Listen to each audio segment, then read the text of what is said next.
Welcome to the 84th episode of the Head Kick KO podcast. Today we are here to discuss UFC 280. Obviously, a pretty good night of fights. I don't think this card lived up to the hype as much as it could have. I think that, obviously when your co-main ends in part due to injury, not great. When there's a fight that there's a debated robbery, and we'll discuss that robbery in a minute here. But, when that happens in one of the most important fights on the card, not great either. Not a ton of, super close fights. There was a lot of very impressive performances, but, there wasn't like a 3-round war. There weren't too many of those, So it wasn't the best card, but I do think there is a lot to discuss and a lot to talk about. So we're going to start right away with UFC 280. We're going to start right at the main event of Charles Oliveira versus Islam Makhachev. And in that fight, we saw Islam Makhachev. He had a very, very good performance against Charles Oliveira.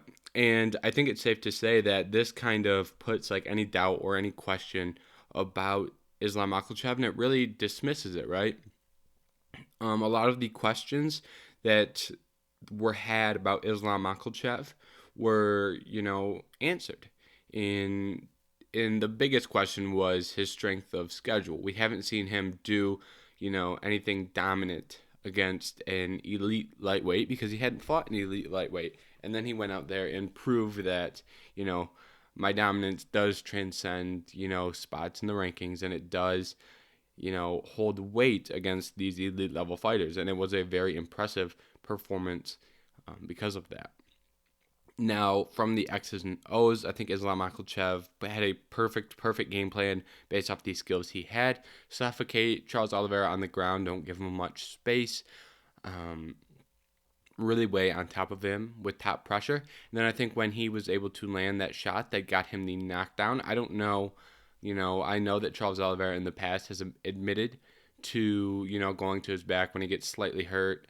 But I'm interested to see, I don't know how bad he was hurt, if he was hurt badly, or if he was just trying to get Islam Makhachev to jump into his guard.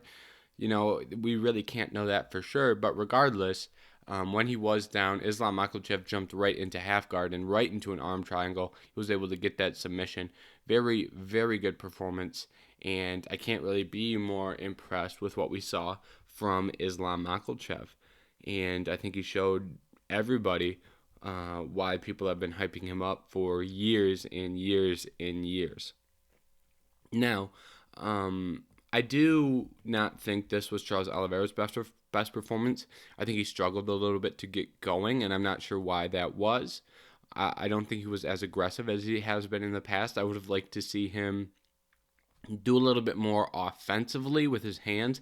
I would have liked to see him let his hands go, see if he could land a big shot early. I think that would have been beneficial to him. From the clinch, Islam Makhachev did a good job of shutting down Charles Oliveira's clinch game with strong wrestling, so that was a very good game plan by Makhachev. I think it was interesting that Charles Oliveira, I can't tell if he was going to try and get a takedown and end up on top in the first round, but it looked to me like he got the double underhooks and, kind of pulled guard. And I think that's an interesting game plan. I don't think that makes a lot of sense. I don't think he should look to be on his back against Makhachev. You can look to get the jiu-jitsu going without being on your back. You can try and do it from top position. I think that should have been what he looked to do there.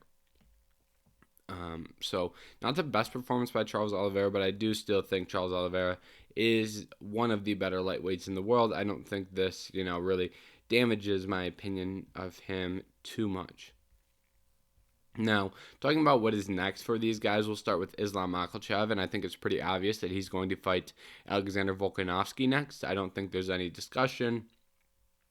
Beneil Dariush would, I think, be the next challenger if he was going to, fight another lightweight. But, right now it's pretty much signed, sealed, and delivered, everything, But, Alexander Volkanovski is going to get that fight next. Now, I think that's a really interesting fight, and I think that, from a skills standpoint, Alexander Volkanovski should have a chance.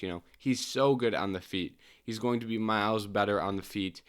He's so quick. He's so good at finding openings and just perfect timing, quick hands, powerful. It's a very rare combination that Volkanovski has of speed, power, timing, accuracy. He has everything that you could want on the feet, and he's very good at game planning, very high fight IQ. However, and in the grappling, he has good submission defense and good submission skills. So I think Volkanovski, in theory, would be able to win this fight if you're just looking at skills. However, I think when we see these two standing next to each other, it's very clear that Islam Makhachev is far, far bigger physically, right? And it's a lot harder to overcome the, Alexander Volkanovski is not going to be the better wrestler in this fight.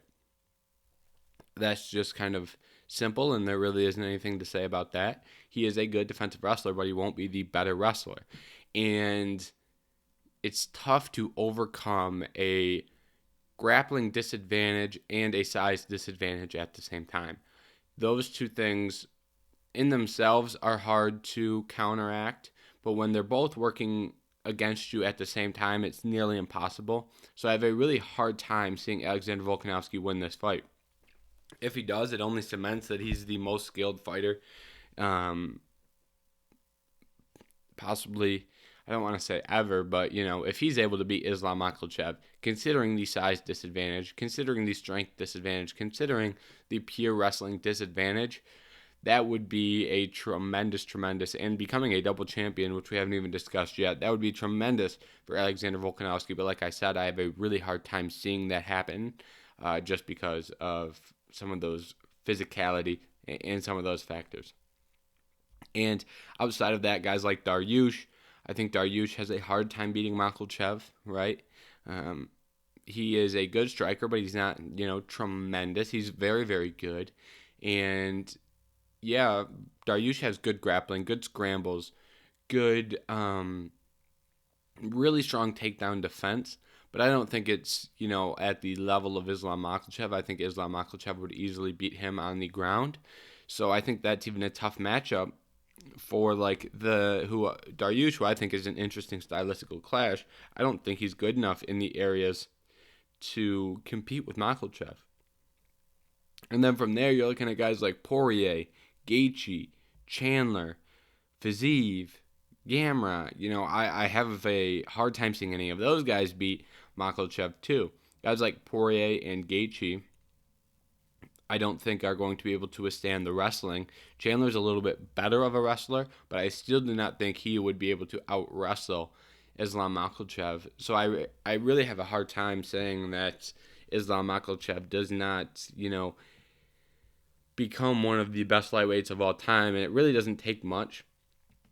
His lightweight for a long period of time has been someone has the belt for 2 to 3 fights, someone wins it. They hold it for 2 to 3 fights, someone wins it. That's long been the history of the lightweight division. Then you've got Conor coming in and taking it for a short period of time. You've got Tony, who was only an interim champ. Dustin was only an interim champ. Habib looked very dominant, but doesn't have the most, just from a quantity standpoint, he doesn't have a lot statistically. Quality, very high quality of his wins, but low quantity. So I would not be surprised if, in the next year to 2 years, we start having a serious discussion about Islam Makhachev being the best lightweight of all time. And that is, all going to be dependent on how often he fights.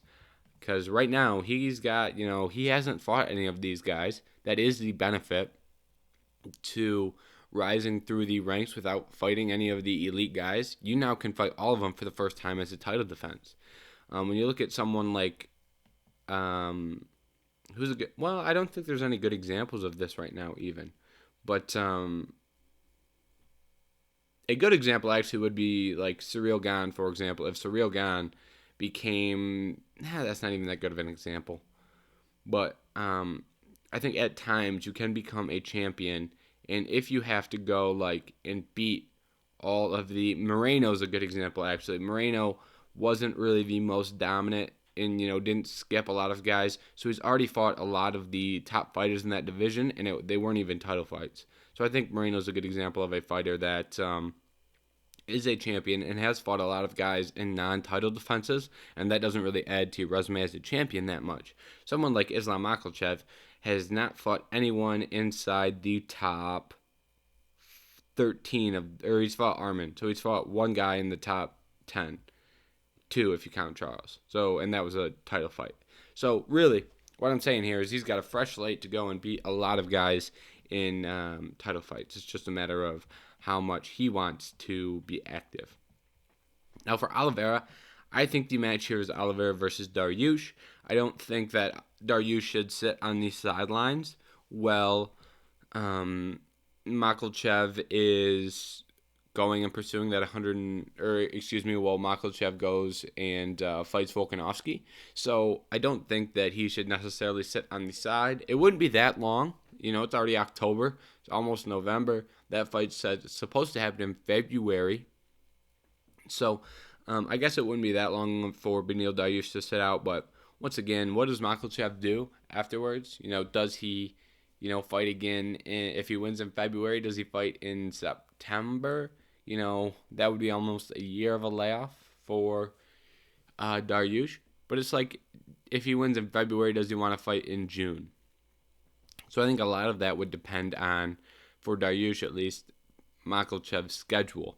Now, I think beating Charles Oliveira, if you're Beneil Dariush, solidifies you as the number one contender, and it gives you an opportunity to stay active. So I think that is a fight that he should be interested in, even if, I think that is a beneficial fight for a lot of reasons. That would also ensure that you don't get jumped in line by the winner of Dustin Poirier and Michael Chandler. Those two guys are both fairly bigger stars than Islam Makhachev, so I wouldn't be surprised if the UFC tries to squeak one of those guys into a title shot. I think there are some other things at play there. I think Michael Chandler winning and fighting Conor McGregor would be a very real possibility. So, I don't necessarily think it's solely the title shot for either of those guys, but I think that is something to look out for Dariush. I think Dariush versus Oliveira makes sense.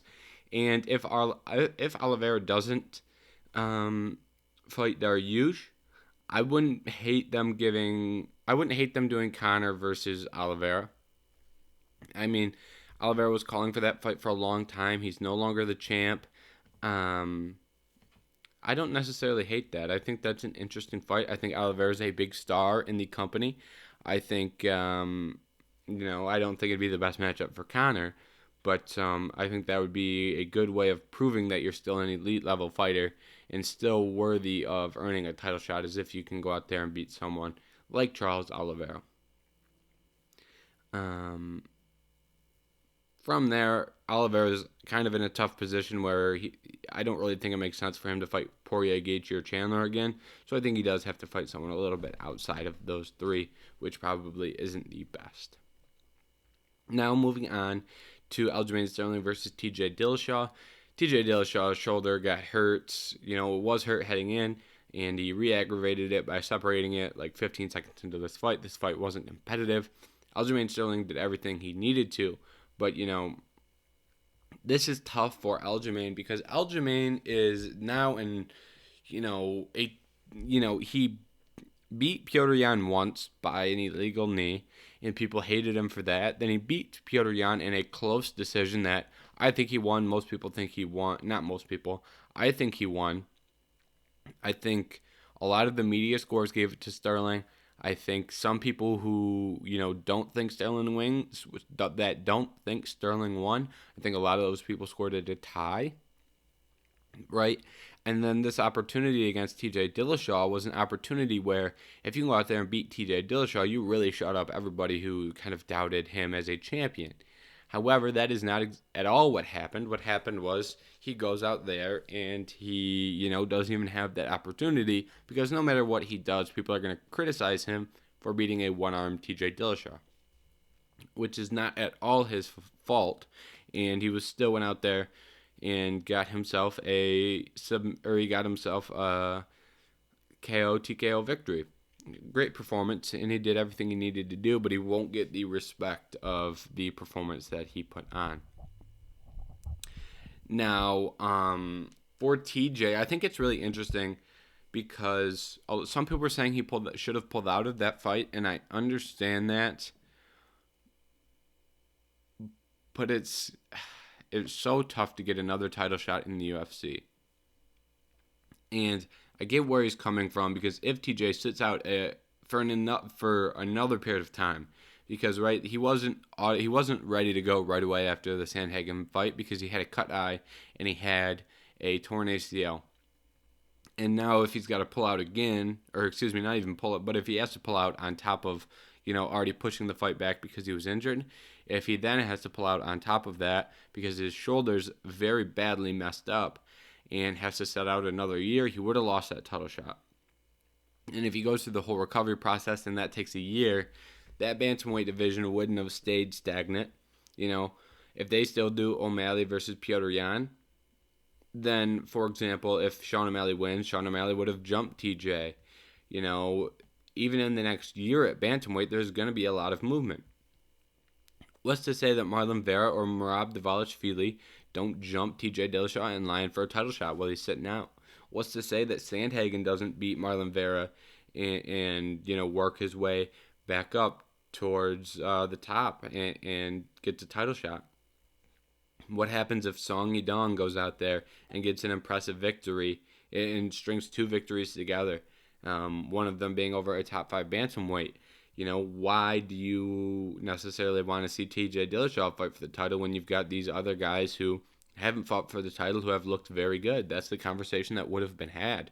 So I think TJ does have a good point in saying, I was going to come out there, hope my shoulder didn't pop out of place, but if I, do anything differently, I lose my title shot. And then he's now looking at a fight with another killer in someone like Merab, someone like Vera, someone like Piotr, someone like Sean. He would have had to beat one of those elite level bantamweights to earn another title shot. And by that point, he's already 36. Now he's looking at 37, 38. Wait for the title shot. That puts you at almost, late 38. You're looking closer towards 39 probably. It would have been detrimental. So I think crossing his fingers and hoping that it stays in place wasn't a terrible decision. I understand where he was coming from. I think it sucks the outcome, but I think he had a fairly good logic in where it was coming from. Now, for Aljamain Sterling, what is next for Aljamain Sterling? Aljamain Sterling is not really in a great spot as a champion because I don't think there's a clear number one contender. Because Sean O'Malley won that fight, Sean O'Malley is supposed to be next. But as we'll talk about in a minute, Sean O'Malley won that fight, but it was a very close fight that he probably lost in reality. So, while they could give Sean that title fight, there's a lot of people that probably don't want to see Sean fight for a title right now. I think that is the only fight that makes sense because he did just go out there and compete with Piotr like that. However, I think Marlon Vera deserves a really good look if he can get another win. Merab, he's not going to fight Aljamain. So I think with the fact that Merab and Marlon probably both, if he doesn't fight Merab, I think Marlon probably needs one more over anybody at this point, and he gets a title shot. But I also want to know, when does Aljamain Sterling want to fight, right? Does he want to fight in 6 months? If he wants to fight in 6 months, then you can do Marlon Vera versus Petr Yan. Or you can do Marlon Vera versus Sean O'Malley, winner fights for a title.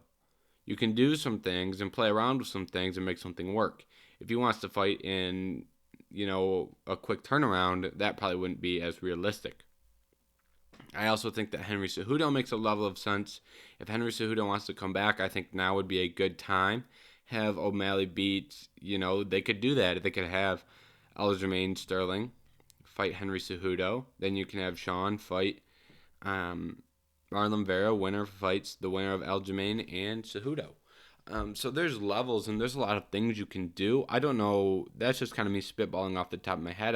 That's not really where I'm planting my flag. That's not what I'm saying the UFC should do. But I do think that's an example of one scenario that could happen that I think makes some sense.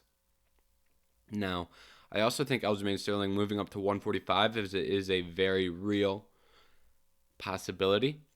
I think he defends the belt one more time before he makes that move because he doesn't really have the win over Peter and the win over TJ are not as we've talked about, people don't really have the best view of those fights as they could. So I think adding a title defense before moving to 145 would make sense. Also, we talked about earlier, Volkanovski is going to go fight Islam Makhachev. So Sterling moving up to 145 right now, who's the champion, right? It's there's not a lot there. But I do think Sterling moving to 145 permanently, getting a title shot against Alexander Volkanovski, say in July, right? I think that makes a lot of sense. July of 2023, of course. I think that would help the featherweight division a lot, right? I think Sterling goes up, fights Volkanovski, and then you have Josh Emmett fight Yair Rodriguez, and that is a very good number one contenders bout. And you're also going to have the winner of this week's main event, Calvin Kattar versus Arnold Allen, the winner of that fight will deserve a big opportunity.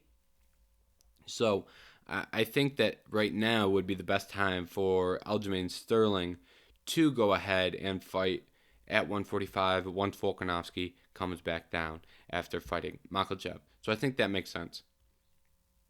And also, I think that gives that solves a lot of issues where now I don't think Yair Rodriguez or Josh Emmett have proved to deserve a title shot, the next title shot. So I think it does make more sense to have them fight and have one of them prove and put a stamp that they deserve that title shot. So I think that is smart in itself. And I think that it's smart not have to worry about Aljamain and Merab fighting at 135 when they don't want to fight each other, but it doesn't seem like anyone can beat Merab right now. So I think those are some levels to... I think that move solves some issues in the UFC 135 and 145 pound divisions. So I think down the road that could be a thing that we see happen. Timetables... I think I laid out a lot of different scenarios there in a very short period of time, but I do think there's a lot of different ways that could go. So I can't really give you I can't predict how soon people want to fight after they fight. I can't tell you when Volkanovski wants to fight if he fights in February. If he fights in February, Volkanovski is pretty active. Maybe he could be back by June, July. Who knows? But maybe he says, I want to take some time off and fight in October. I only want 2 fights in 2023. You never know. And there's no reason for me to keep talking about hypotheticals here. We'll move on to something that did happen, SeanO'Malley versus Petr Yan. And very, very interesting fight. I was very impressed by SeanO'Malley. I think he did some really good things in that fight. I think he looked good in the 3rd round. He landed a big shot in round 2. He was starting to really pour things on in round 3, landed a lot of good combos. And I do think that Petr Yan won this fight. I scored it 29-28 in favor of Petr Yan. I gave Petr Yan rounds 1 and 2. And I gave Sean round 3. And that was kind of the opposite of what I expected. I thought Sean was going to win round 1, and then Petr was going to win 2 and 3. Regardless, I think Petr Yan won 2 rounds of that fight. And in this one, it's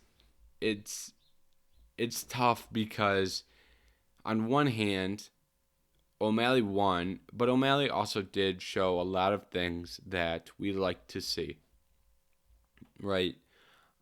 I don't care that, I think you can learn things from a loss. So even if people want to view this as a loss for O'Malley, I don't really care. But I think at the end of the day, we should take a lesson from it. Even if you think he lost, take a lesson and realize Sean O'Malley is a tough guy to beat at 135, right?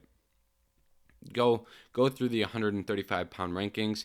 How many of those fighters do you think could get into a competitive fight with Petr Yan? Even if you think Petr Yan won that fight with Sean, you have to concede that it is a very close and competitive fight. So, how many fighters do you think fight competitively with Petr Yan at 135? I don't think there's many. I think Aljamain Sterling's one. That's the current champion. Corey Sandhagen, I think, can fight competitively. I think he won 2 rounds of their fight. Or 1 round. He won 1 or 2 rounds. Right? And that was a 5-round fight, so it was a little bit different. I think Merab could potentially be competitive, but I could also see how Petr Yan could win that fight. TJ Dillashaw, I'm not sure that TJ's a hard fighter to analyze right now.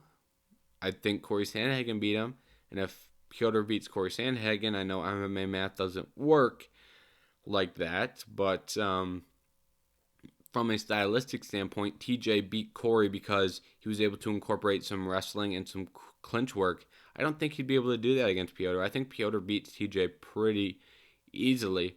Marlon Vera, I think that's an impressive fight that I'd love to see, but I'd pick Petr Yan in that fight. If you want to keep going down after that, I think Petr washes Rob Font, Dominic Cruz, Pedro Munhoz, and then you get to like the up-and-comers of like Song Yadong. I think Song Yadong may be more competitive, but I would pick Petr Yan. Song Yadong being ranked 9th is ridiculous, by the way. I'd take Song Yadong over Munhoz, Cruz, and Rob Font, so I'd have Yadong at 6. Actually, he's going to get jumped by O'Malley, so I'd have O'Malley at... You got to move O'Malley all the way to 1 now. That's crazy. But then that would then make Yadong 7. Now we did just get off track. That's a little bit irrelevant, but the point stands, right? Not many guys are going to compete like that with Petr Yan. And so I think at a minimum, Sean O'Malley proved to be right now a top 5 bantamweight. So I am impressed with what I saw, despite thinking that he lost. For Petr Yan, I'm not out on Petr Yan. And, while O'Malley could fight for the title, I think right now for Petr Yan, I think the matchup that I would love to see would be TJ, right? I just said that I think Petr would win, but I still think that would make sense. However, I do think that is no longer a fight that we will see because TJ is going to be out for so long. I think Petr looks to be active and looks to get a win. I think Marlon Vera versus Petr Yan is very fun. Listen, actually, this is what we're going to do. Matchmaking in the bantamweight division is so easy because you're almost guaranteed a fun fight. Petr versus TJ, fun fight. Petr versus Corey Sandhagen was a fun fight, already saw it. TJ versus Sandhagen was a fun fight, already saw it. Petr versus Cheeto, fun fight. Petr versus Rob Font, fun fight, might not be competitive, but that'd be interesting. Dillashaw versus Cheeto, fun fight. Sandhagen versus Font, fun fight. Song Yadong versus Rob Font, fun fight. Right? Petr Yan versus Song Yadong. Maybe a little not competitive, but I think that'd be a fun fight. So I don't really care who Petr Yan fights next because it really won't make that big of a difference because these guys in these rankings are so close at 135 that, like, beating the number 5 guy in the world, that Chito Vera, is still very impressive. That's a lot more impressive to beat Chito Vera, ranked number 5 at bantamweight, than it would be to beat, like, Derek Brunson, who's ranked number 5 at middleweight. Or Anthony Smith, who's ranked number 5 at light heavyweight. I think there's a lot of parity in that top 5, top 6, probably 7, 8 guys in that bantamweight division. There's a lot of parity there. So with that parity in mind, I don't think it really matters. Give Petr Yan someone he hasn't fought and someone that will be an interesting matchup for him. Now, Beneil Dariush and Mateusz Gamrot, this was a very close fight, and I was very surprised it was this close. I was surprised at Beneil Dariush's performance. I really thought Mateusz Gamrot was going to win this fight, and I think the takedown defense of Beneil Dariush held up much, much better than I thought it was going to. And I was surprised at how well his cardio held up through those wrestling exchanges. Gamrot was the one that got tired, and historically we've seen Gamrot go 5 rounds with Arman Tsarukyan, so I didn't think he was going to get tired at all in a 3-round fight, but it looked like he was beginning to wear here. So credit to Beneil Dariush. I think some of that was those knees that he was landing. I think some of those big knees will really zap your energy really quick, right? I think that is a strategy I'd like to see fighters use more. I think there's been a history of guys getting plummeted with knees to the body and then being very tired, guys with typically good cardio. Dariush versus Gamrot, perfect example. And Poirier versus Oliveira, good example. Poirier looked a little bit more sluggish in that third round after he ate knees all of round one. So I think that landing those knees in clinch scenarios, I think, is something that more fighters should try and utilize because I've seen it work, and I've seen it work at a high level. But for Beneil Dariush on the feet, he was far, far better than Gamrot. He was a lot better defensively and offensively, which sounds weird to say, but I don't know how to describe it. But Beneil Dariush was shutting down Gamrot's offense while returning with his own. Dariush did a good job of playing the game of hit and don't get hit, and when he was landing very hard, whether it be a knee up the middle like we discussed, or whether it be the shot that put Gamrot down in round 3. He has very powerful hands, and he doesn't look the quickest, right? Dariush is a weird fighter to analyze because is he slow? Because it's like he looks slow, but he's not actually slow because if he was slow, he wouldn't land all these power shots on these guys. Also, I think the commentary discussed this a little bit, but Beneil Dariush's physique was, I think he slimmed down a little bit, and I think he was a little bit more muscular, I believe. I'm not sure that I haven't looked and compared pictures of Beneil Dariush over in his last 3 fights, but I think physically Beneil Dariush was a little bit slimmer, a little bit leaner, and I think that would serve him good. And I think it did serve him good if that's the case because he performed very well. We've already talked a lot about Dariush today for his next fight because I think he should fight Oliveira. I don't really need to add much more to that. If he doesn't fight Oliveira, I think the loser of Poirier and Chandler would make sense. A fight against Fiziev wouldn't be terrible. I know the rankings wouldn't necessarily do him well there.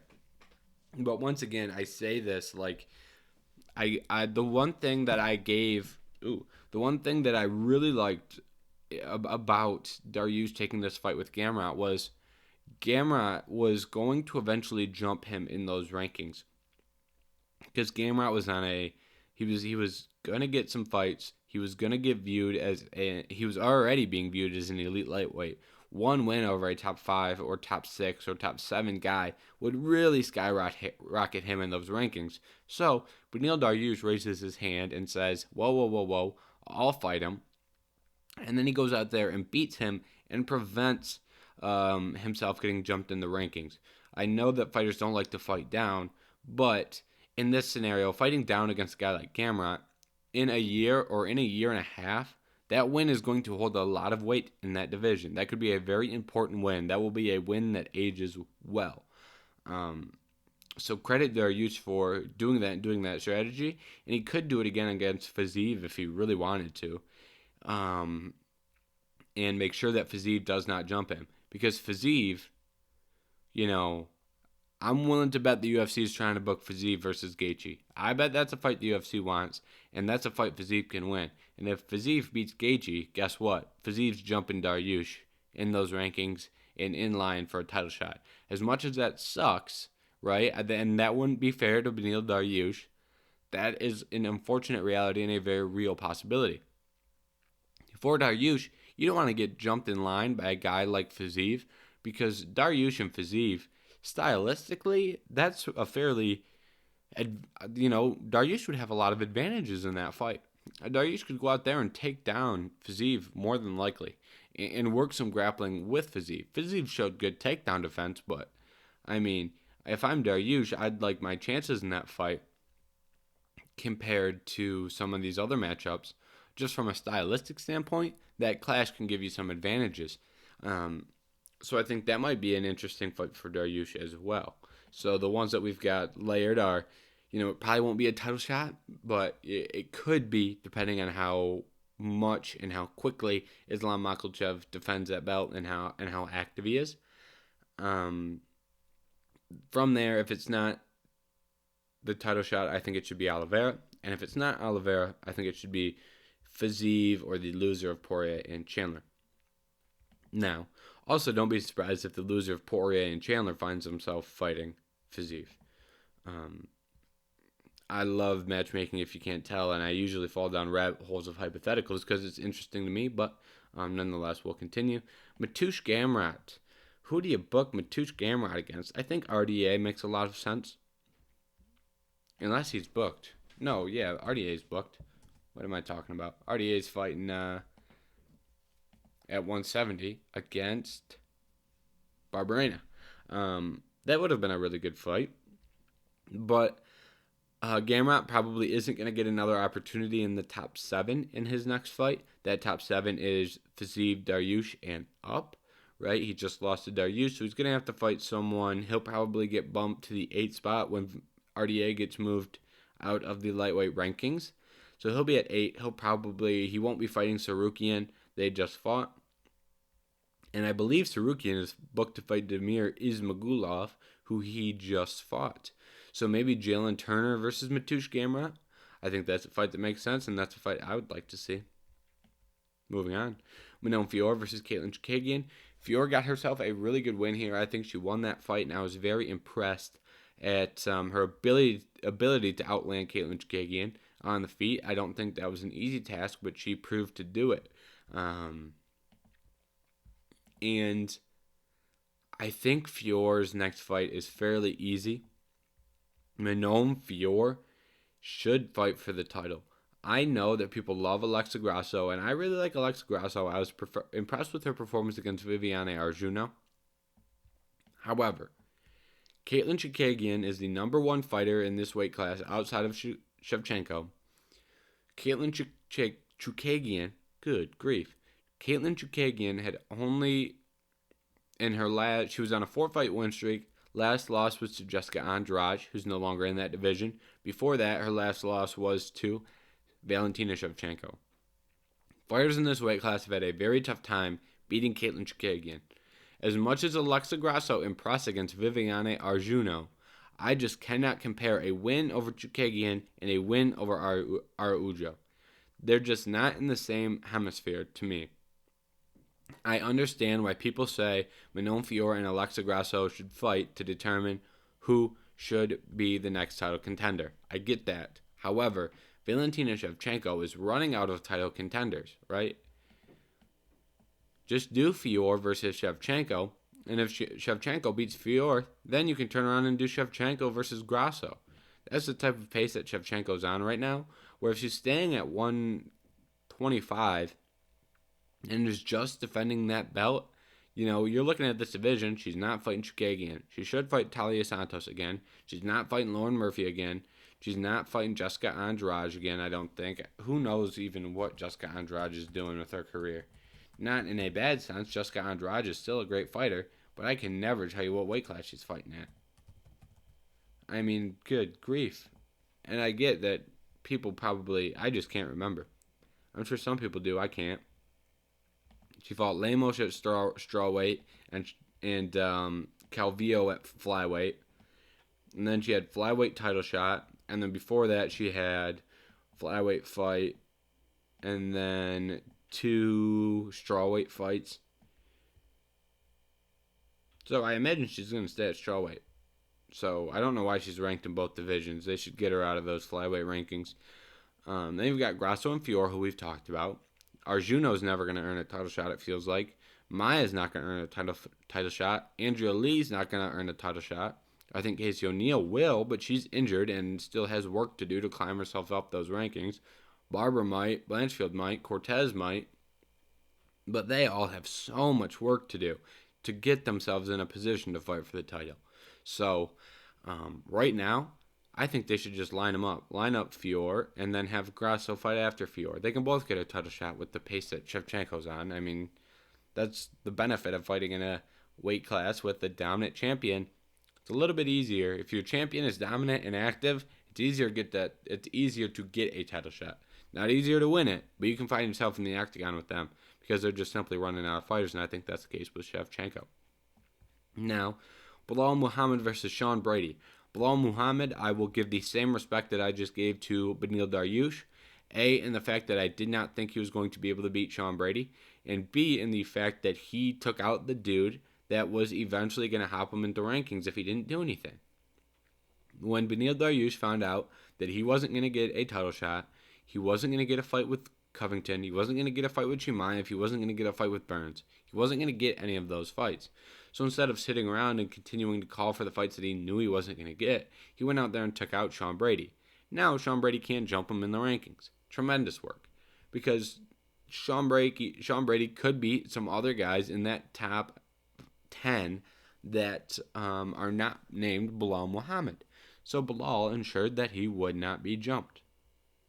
He made sure the line behind him wasn't stacking up, right? The line in front of him, there might still be some guys in front of him for a title shot, but he made sure that no one was hopping him in line. And I appreciate that, and I think it's a smart strategic thing that more fighters should do. Now, I don't think I'm letting any cat out of the bag that Leon Edwards is fighting Kamaru Usman for that title.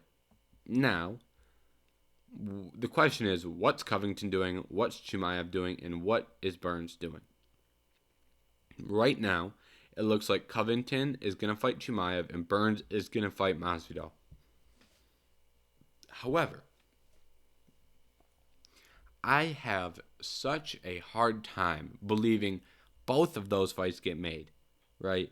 That just does not seem like it's going to happen. Something's going to go wrong, or someone's not going to agree to a fight in there. There is no way that we get Covington to agree to fight Khamzat Chimaev and we get Masvidal to agree to fight Burns. There's no chance that both of those things happen. 0%. And if they do, I'll be elated because those are great fights. But I don't think there's any chance that that happens. I don't think that Colby Covington's going to take that Khamzat Chimaev fight. I think that Belal Muhammad should be asking to fight both of those guys. And if you're Belal Muhammad, you should be trying to fight Gilbert Burns too. Because, I mean, what are the chances that Jorge accepts a fight with Burns? I mean,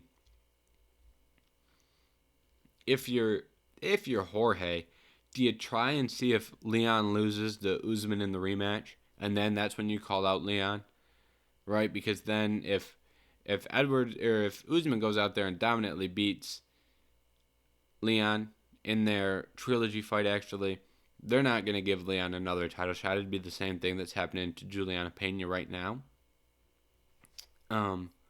However, Jorge Masvidal might be able to get the fight at that point, and that'd be a big fight, and it'd be an easier stylistic fight against Leon Edwards than it would be against Gilbert Burns. Gilbert Burns takes him down, let's be honest, and beats him very badly on the ground, and if they stand up, Gilbert Burns has the ability to strike with bigger opponents, and he has looked good on the feet. So, I'm taking Gilbert Burns in that fight. I don't think that that's a good fight for Jorge. So, like I said, I went off on another tangent here, but if I'm Belal Muhammad, I think that there's a real chance he can get into a fight with Burns, Chimaev, or Covington. I think there's a real chance he can fight any of those guys. I think he deserves one of those fights. From a competitive standpoint, I think it's better to have Burns fight another top 5 guy than have Jorge Masvidal fight another top 5 guy. I think that there's a much better chance for Belal Muhammad to beat Covington, Chimaev, or Burns than there is for Jorge Masvidal. Could you imagine Chimaev versus Masvidal? I mean, there's a reason nobody's talking about that fight. And not saying Jorge deserves it, but if they booked that fight, that'd be a, if they're really trying to make a star out of Chimaev, that'd be the way to do it. So, Belal, I've pretty much already laid it out. I don't really have any preference as to whether he should fight Covington, Chimaev, or Burns.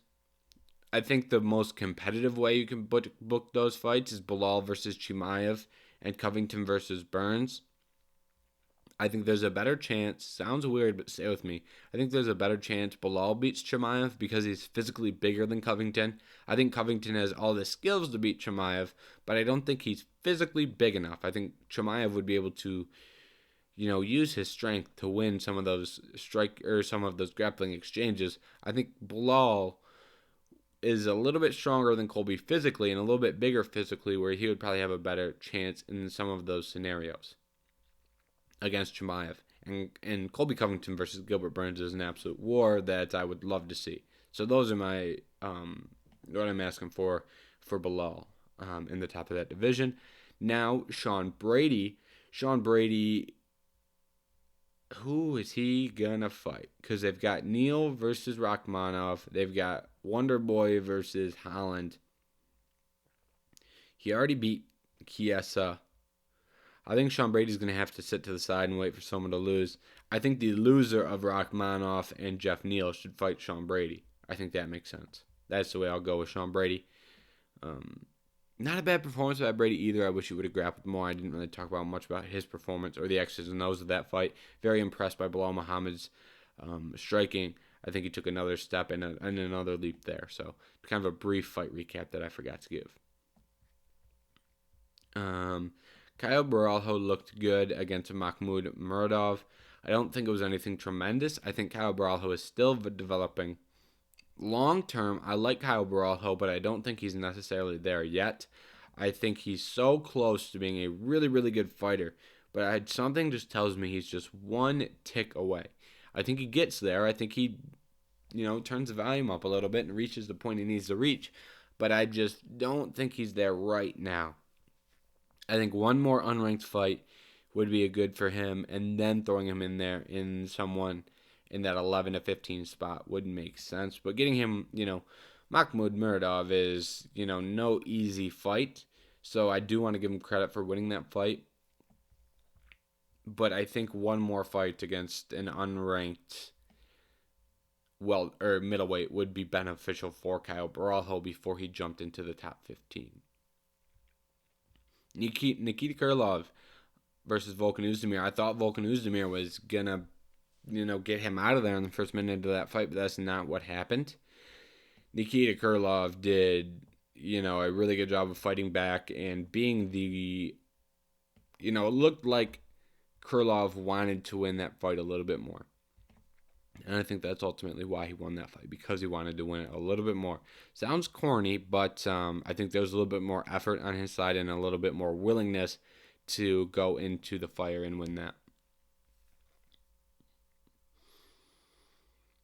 Krylov's in an interesting spot because this light heavyweight division is so wonky right now. Magomed Ankalaev is fighting Jan Blachowicz, and that kind of, the way they booked the top of this division had a real effect on the latter portion. And you're doing Prochazka versus Teixeira 2. Okay, whatever. Then you're doing Blachowicz versus Ankalaev. Oh, that's fine. But then that leaves you Jamal Hill at 6, who I think, deserves a big opportunity against one of the fighters that I just named. But you also have Rakic at 4 and Anthony Smith at 5, who are both going to be injured for a long period of time. So you can't have Jamal Hill fight up in the ranks because there's 4 guys ahead of him that are able to fight. The other 2 guys, there's 6 guys ahead of him total, only 4 can fight. And the 4 are booked up against each other. The 2 are injured, and that leaves Jamal Hill as the odd man out, unfortunately. I would have liked to see Jamal Hill fight one of those guys. I think he deserves it. But based on the way the UFC booked that, not based off my opinion of Jamal Hill, that's just the unfortunate reality for Jamal Hill. He's probably going to have to sit and wait and fight the loser of Yan versus Magomed, or wait for Rakic, or wait for Smith to be healthy again. But then they also booked Reyes versus Spann. So Nikita Krylov, if Dominic Reyes wasn't booked, he'd deserve a fight against Dominic Reyes. He won't get that fight because Reyes is booked. Outside of that, Krylov will have no one ahead of him in the rankings to fight. And I believe he's already fought Paul Craig, and he's already fought Johnny Walker, and he just beat Volkan Oezdemir. The winner of Dustin Jacoby and Alonzo Menafield fight Nikita Krylov, maybe, but they could also fight Volkan Oezdemir. Jeez. Booking this light heavyweight division is terrible. I don't even know. I honestly don't even know. What do you do with Jimmy Crute? What do you do with Azamat Murzakanov? What do you do with Johnny Walker? Half these dudes have already fought each other. Not like Azamat, but Johnny Walker's fought half the ranked guys in between the 8 and 15 spot, it feels like. And the guys he hasn't fought are booked. It's like this light heavyweight division's a mess. No division. That's why I wanted Paulo Costa to move up to 185 or to 205 for Christ's sake. I mean, this 205 division needs more people in it. It just needs some parity. And that's why I wanted Paulo Costa. But shout out to Paulo Costa for getting that fight with Robert Whittaker. Went off on another tangent, but it's whatever. Quick recap of the last four. Abdukar Nurmagomedov had a really good win over Omar Gadzhiev. Abukar, I think, still has a little bit to go before he gets into some serious fights at 170. He's not a bad fighter, but he's not nearly the fighter as any of the other Nurmagomedovs. Armin Petrosyan versus AJ Dobson. Petrosyan, a really good win for him. I think he's still got some improvements to make in the grappling department, but I do think that was an impressive performance that he deserved to win. So shout out to Armin Petrosyan. Last two, Muhammad Mokaev didn't look like he was going to get that sub over Malcolm Gordon. Malcolm Gordon had some really good grappling, some really good scrambles, stayed safe defensively. Mokaev did lock up an armbar with only around 30 seconds left, however. So that was a good finish for Mokaev. But Mokaev is in an interesting position as well. I feel like I say that for every fighter. This guy's in an interesting position. But for Mokaev, it's like there just simply aren't a lot of names in that flyweight division. It's simply a small division. And he, in my opinion, needs some more time before we throw him in there with the top 15. I don't think he should fight a ranked opponent next. I guess Tagir, Molina, Sumudarji aren't terrible fights, but I don't know. I just don't necessarily think that those are all, I think he can beat those guys, but I don't think we should throw him in there with those guys too early. Continue to develop this guy. The issue is, let's see, there are 35 guys in that division. So it's 35 guys, for those who don't know. That's not very many fighters, right? And he just beat Malcolm Gordon, and you want to progress him through those rankings and through those names in the division. But who do you book him with? That's not I guess you kind of have to. Alan Nascimento is actually a fairly good test I'd like to see. And you're trying to build him alongside Tetsuro Taira too. I think those are two guys who they should look to build separately. I don't think those guys should fight. Ode Osborne, interesting. Man, I don't know. He's listed as 14th on this website. But I don't want to see him fight a top 15 guy yet. I think a fight against an unranked fighter would do him good. I think he needs... I just don't want to rush him. I don't like rushing guys who are 22 years old because there's all the time in the world. If you're fighting in the long scope of Mokaev's career, it doesn't make that big of a difference if he won, his first ranked fight in January of 2023 or June of 2023. It doesn't really make that big of a difference in the long term. So I think he deserves another fight against an unranked guy and continue just to get more experience of going through the UFC process of fighting another UFC fighter. And I say that because he said he underestimated Malcolm Gordon. That's not good. You can't do that. And I think it showed in his performance. So I think going out there and beating another guy, and it's at a similar level to Malcolm Gordon, would do him good from just a pure experience gathering process. Because Mokaev is great, but I don't think he's as good as the guys that get rushed to the top, right? I don't think he's as good as an Islam Makhachev, or I don't think he's as good as a Khamzat Chimaev. I don't think he's as good as some of those guys that have been rushed very early. Those guys are also much older than 22 as well, remember that. So, I don't think we should rush Mokaev. And this is going long. Carl Rosa versus Lena Landsberg. Carl Rosa got a good win. She deserved that win. I don't think many people thought she was going to lose. So, that is it for UFC 280. don't really have much else to talk about with 280. I think I touched on just about everything that I wanted to talk about on UFC 280. However, we are going to do a brief stress on the brief preview for UFC Fight Night 6 or UFC Vegas 63, which is headlined by Calvin Kattar and Arnold Allen. Very interesting fight. I haven't watched any tape for this yet, but I do lean Calvin Kattar. I think Calvin Kattar is the perfect example of a fighter that if you count him out, he will, he will take you out. Very impressed by Arnold Allen. I'm not impressed by Arnold Allen. That's not what I'm saying. But I would take Calvin Kattar in a pretty close decision. And that's because me as a person, I'm very high on Calvin Kattar. As a fighter, I do think he won that Josh Emmett fight, and I do think he beat some other fighters in the top 5. For example, him versus Ortega and Yair are fights I'd like to see. And I believe he beat Emmett, like I said. Max Holloway fight didn't work out for him, but, Calvin Kattar, I think, is still an elite 145-pounder.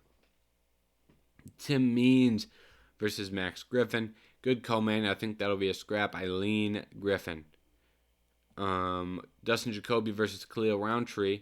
Guess what? That will also be a scrap. I will lean Dustin Jacoby, but I really like Khalil Roundtree, and I think he's been fighting a lot better as of late, right? There was a stretch here where he went no contest with Mikhail, with the dude with the crazy last name that I have no chance at saying.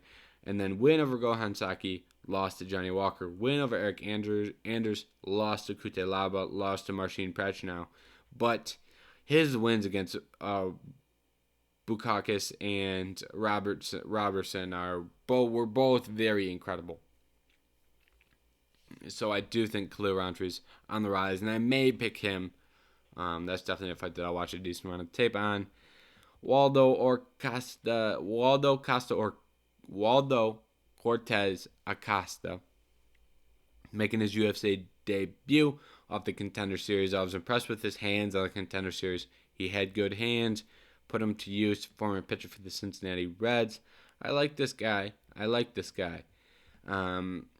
I do think he beats Jared Vanderaa, but don't count Jared Vanderaa out. I know Jared Vanderaa isn't that great, but he can grapple. Vanderaa can grapple a little bit. However, in his last fight, he had a grappling advantage against Chase Sherman and didn't use it.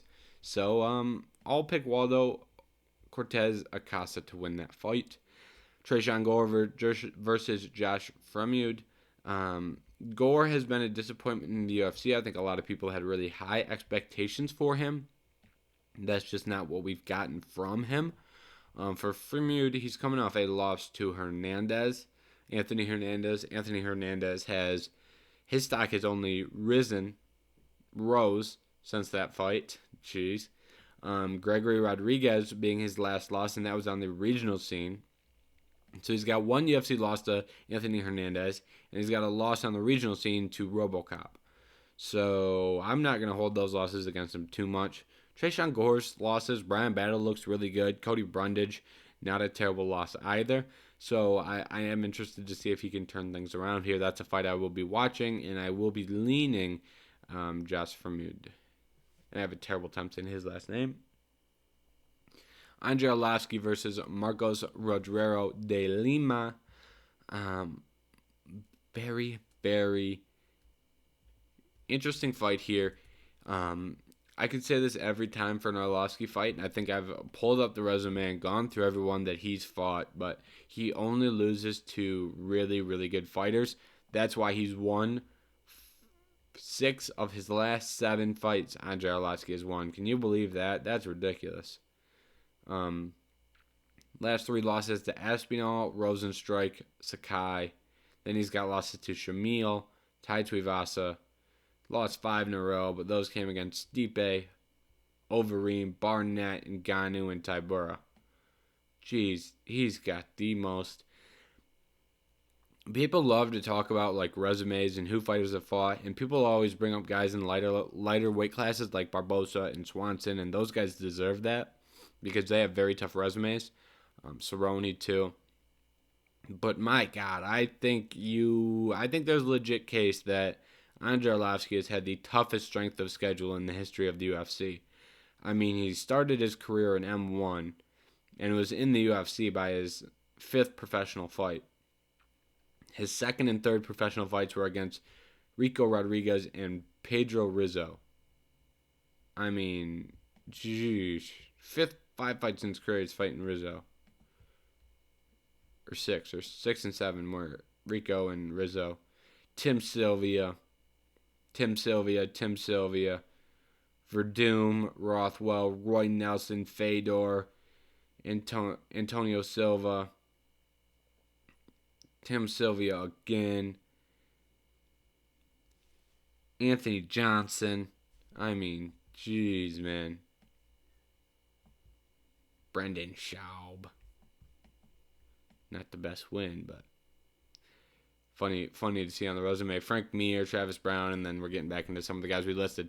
All right, that's enough of just going through his resume because it amazes me every time I pull it up and I just go through and read the names on it on the podcast like you haven't heard me do it 15 times before.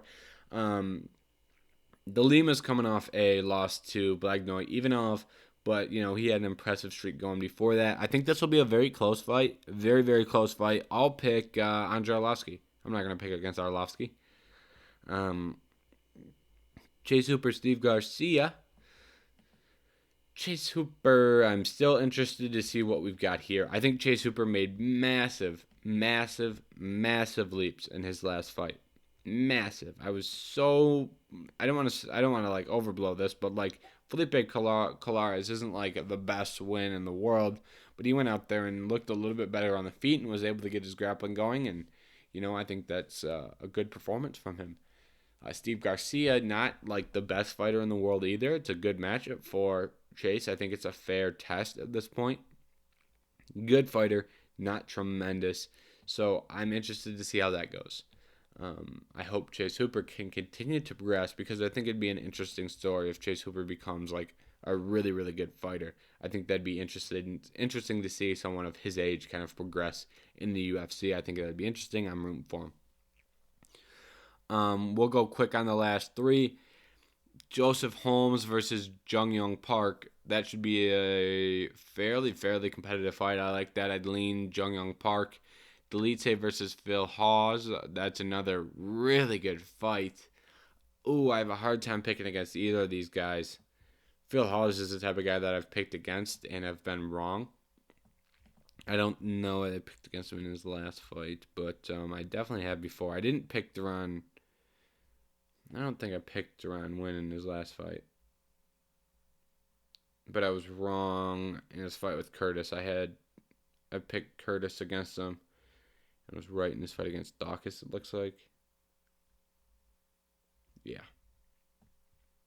Okay, so I'm not as far off on Hawes as I thought. This is a fun fight. I can't believe this is the second fight of the night. Oh, man, that's going to be good. Watch that fight. That's my prediction for that fight. My prediction for that fight is entertainment. Lean Delite. They got a fight for Cody Durden. Durden wanted to stay on this card, and looks like they finally found him a match. So good for Cody Durden. He's fighting Carlos Mata, who looks like they just signed off the regional scene. Last one in LFA, one in Northern Iowa fights, and then lost to Charles Johnson, who we just saw fight Makhachev. That's his only loss.